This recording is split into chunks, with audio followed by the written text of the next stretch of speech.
Hello everyone, this is One-Eyed Willie. For the last video on Corvette track mods, I wanted to go over suspension, which is probably the easiest thing you can change besides wheels to really improve your car on the track. So let's take a look.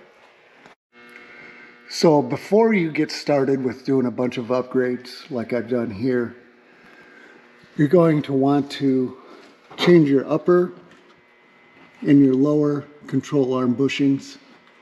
Also, at the same time, go ahead and change your upper and lower ball joints. The reason you'll want to change these bushings is because driving on a track is very hard on your car, and any kind of movement that shouldn't be there will be detected. And I found out too late that I should have done this before I added the components I'm going to talk about.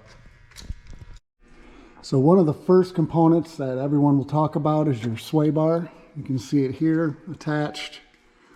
This is a 36 millimeter. It's not solid like a lot of people say. The reason you want to change your sway bar is it keeps the car more stable and you don't have the body swaying as much during cornering. Now what it technically does is when the outside wheel pushes up, it actually pushes the inside wheel up as well and actually drops the whole car during a corner. Now during lower speeds, you'll notice this decrease in body roll, but at higher speeds it does help out a lot because it keeps all four of your tires planted while you're cornering at higher speeds. Secondly, one of the biggest upgrades you can do are coilovers.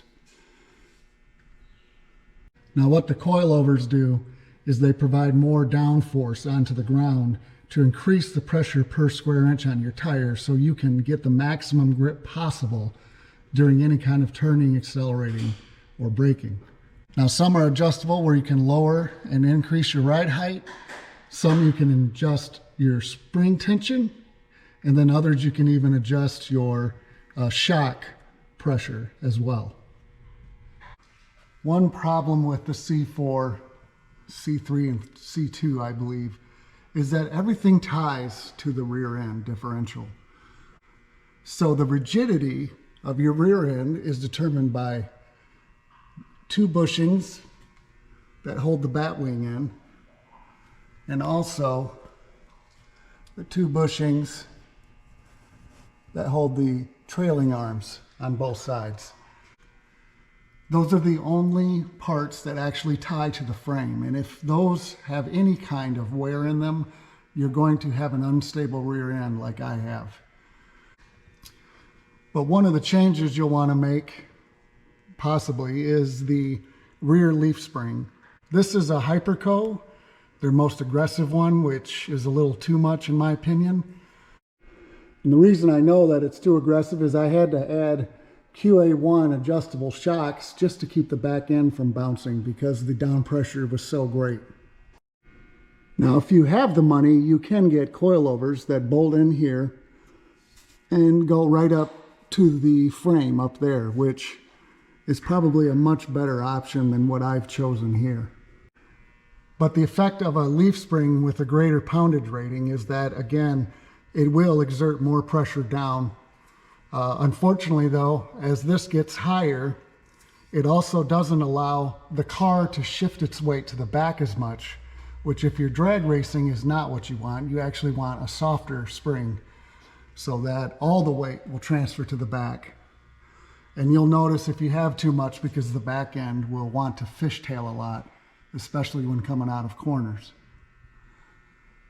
What we've got going on is your rear end differential is tied into the frame here. The leaf spring bolts into the differential and goes to here. You can also use 1/2 inch 13, I think these are 12-inch bolts, and as you lower this leaf spring, the back end actually lowers as well. So that's really easy, and you don't need to buy a special kit. You've also got here tied into the rear end are your camber adjustments. So this adjusts your rear camber with these bolts. They do have aftermarket ones, which would be a good choice if you're going to be doing this a lot. One word of advice on the camber adjustment. When you're on a track in a corner, it wants to push the wheels in like this. So when you adjust your camber, you'll want to bring it in and then push it out to get rid of any backlash that's in that that is in this screw here. And lastly, you've got your tow bars. There are tow bar ends. You'll want to replace those if you don't just do what I did here. And lastly, you have here, connected up is this is your rear sway bar, which doesn't make a big difference. You can't really get much bigger than factory in there, but it does help the sway in the rear end a little bit. If you're not going to track a car all the time, then be very careful about going to sway bars that are too thick. And the reason is when you impact a bump on one wheel, it's going to also transfer that shock to the other side, and your entire front end will feel that, and it'll ride extremely rough, especially in the front, but also in the rear as well. If you're not going to track a car a lot, you may not want to change your leaf springs, and if you do, don't change them too much. Keeping the original leaf springs and just changing the shocks to adjustable shocks. With adjustable shocks, you'll be able to adjust the pressure up and down, and so you can turn them up when you go to the track, which will help stiffen it up a little bit, and then you can turn them back down for your casual cruising. But just remember, when you're changing your suspension, you are setting up your car for a more aggressive driving experience. If you have any comments or questions, or if you have any advice, I would appreciate it. Again, I've only done this for a little over a year, so I'm still learning myself. So thank you for your time. Have a good day, and God bless.